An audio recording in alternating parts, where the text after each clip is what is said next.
A narcissist's face clearly shows their misfortune. If you pay close attention, you will see their doom, downfall, and their eventual destruction written all over it. It's not just in the eyes, it is the entire face. The way they move their eyebrows, the way they smirk, the way their expression flickers when they think no one is watching. Even Twitch reveals what's going on in their inner world. And if you observe very closely, you can almost predict what's coming for them. Those eyes filled with greed, they do not belong to someone powerful. Don't be fooled. They belong to someone deeply insecure, someone driven by shame, someone who desperately wants to be seen as special, but they don't feel that way inside.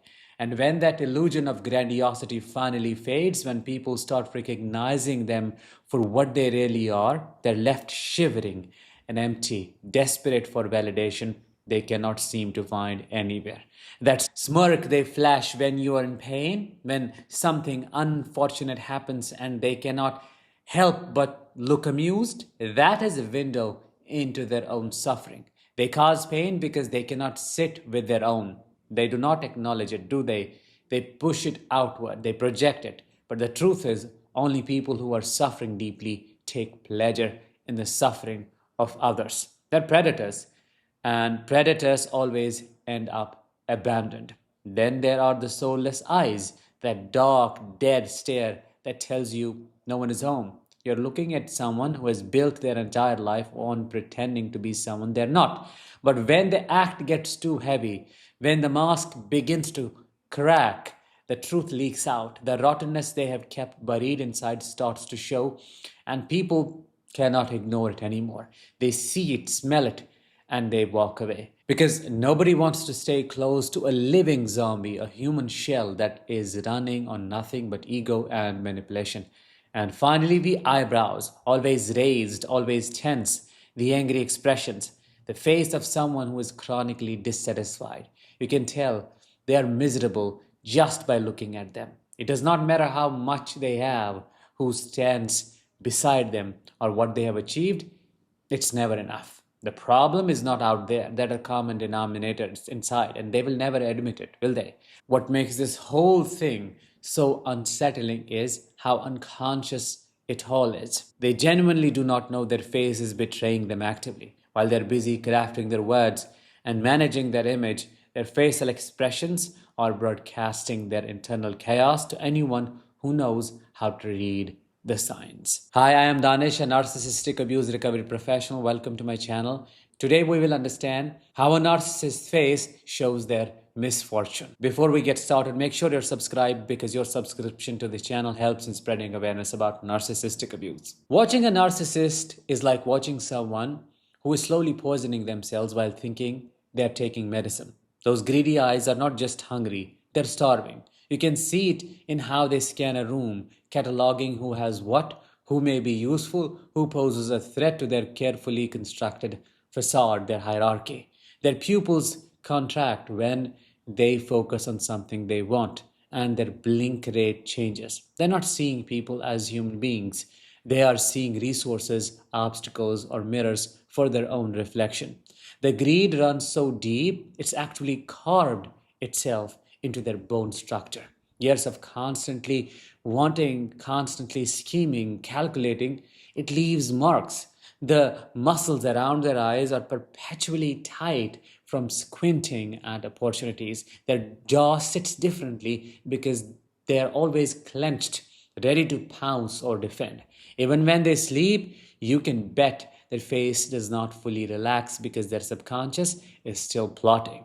When they encounter someone who has genuine success or happiness, watch their nostrils. They flare just slightly, like they are trying to sniff out the secret, figure out how to make it for themselves, or feel shame. But they cannot because what they are seeing is authentic. It's real achievement. They're seeing contentment, and that cannot be stolen or faked. It has to be earned through the kind of self-reflection and genuine effort they are constitutionally incapable of. That sadistic smirk, though, that's where you really see the depth of their sickness.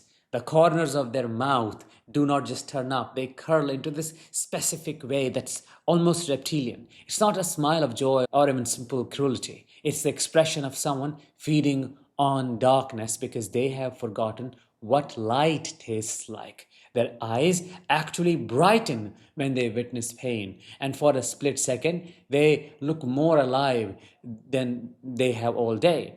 But watch their face immediately after that moment passes. The animation drains away like water from a broken vessel. They go back to that hollow, searching expression because the high from someone else's misery is so temporary. They need another fix, another moment of superiority, another person to diminish so they can feel elevated. It is an addiction that is literally written across their features. Those soulless eyes are probably the most chilling part because they are looking at you, but they are not seeing you. Not really. You're just another prop in their elaborate stage production. The emptiness isn't just lack of emotion, it is the absence of genuine human connection. They have been performing for so long that they have forgotten how to just be present with another person. And you can guess from that, what is that going to lead to? Extreme isolation. You can actually see the effort it takes them to maintain eye contact during conversations. Their gaze keeps shifting because looking directly at someone for too long threatens to expose the void behind their eyes. They have learned to fake the mechanics of engagement, the appropriate amount of eye contact, the nods at the right moments, but there is no soul powering any of it. Now, you tell me, what is all of this going to lead to?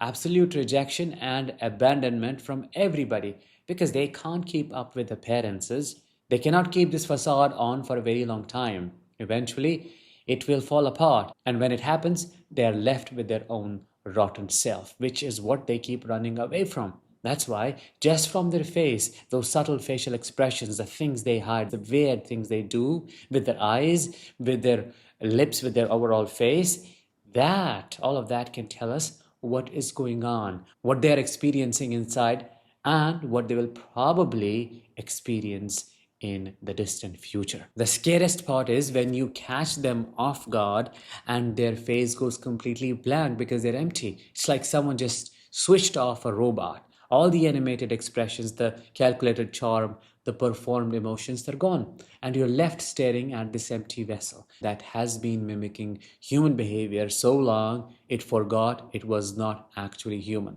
Their face literally changes shape when this happens. The muscles that were working overtime to project an image just collapse. Their cheeks sag slightly, their forehead smoothens out in an unnatural way, and their mouth falls into a neutral line that is somehow more disturbing than any expression of anger or sadness would be. It is a face of someone who has hollowed themselves out completely. Those angry eyebrows and that perpetual dissatisfaction, that is where you see the full tragedy of what they have become and who they will be. The furrows between their brows are not just from concentration or concern, they are from years of internal rage from fighting a war against reality itself. They're angry that the world does not match their fantasy, furious that other people won't play their assigned roles in the narcissist's personal drama, in their fantasy. You can guess how miserable they are from observing how their forehead tenses when someone else receives attention or praise they think they should receive. The muscles above their eyebrows contract involuntarily, creating these deep vertical lines that look like claw marks. The entire face darkens with the weight of their resentment. They can't hide it, can't smooth it away, because it has become part of their permanent expression. The dissatisfaction is etched so deeply into their features that even when they are genuinely expressing something pleasant, you can see the undercurrent of this is not enough playing across their face. Their smile may look convincing, charming, but their eyebrows remain slightly raised in that questioning, demanding, critical way that says they're already calculating or devaluing something or thinking they deserve something better than that. This chronic unhappiness ages them in a specific way. I'm not talking about wrinkles or gray hair. Those can happen to anyone. It is the way their face has molded itself around negativity. The downward pull at the corners of their mouth has become permanent. The suspicious squint has carved permanent grooves around their eyes. They are wearing their inner misery as their actual face. The prophecy written on their face is not just visible to others, it's actively creating their future. Every micro expression of contempt pushes people away. Every flash of greed makes others guard their resources more carefully. Every moment of sadistic pleasure gets filed away in someone's memory, building a case against them that will eventually be used. People may not consciously analyze these facial tells, but they feel them. That slight chill when the narcissist smiles, that instinctive step backward when those hungry eyes focus on them. The way conversations naturally redirect away from sharing personal information when they sense that predatory attention. Humans are incredible at picking up subconscious danger signals, even when they cannot articulate what is setting off their alarm bells. The narcissist's face becomes their most effective enemy, which sabotages every relationship, undermines every opportunity, and broadcasts their toxicity to anyone with functioning instincts. They are confused when people gradually drift away, when invitations stop coming, when their circle shrinks to only those who have not figured them out yet or who have their own agenda. They never connect their isolation to what is happening on their face because they cannot see themselves the way others do. They think they are projecting confidence, charm, and superiority. They have no idea they're actually projecting desperation, cruelty, and hollowness. The mirror lies to them because they have trained themselves to see what they want to see, self gaslighting in action, not what is actually there. And the crazy part is they are trapped by their own face, destroyed by their own expressions, abandoned because of their own involuntary revelations. The very features they think make them superior become the instruments of their downfall. They have written their own ending in every line, every micro expression, every moment when their mask slips and shows the world exactly what they are. The misfortune isn't coming for them from some external source. It is radiating from within, projected outward through every facial expression, which creates the very isolation and abandonment they fear most.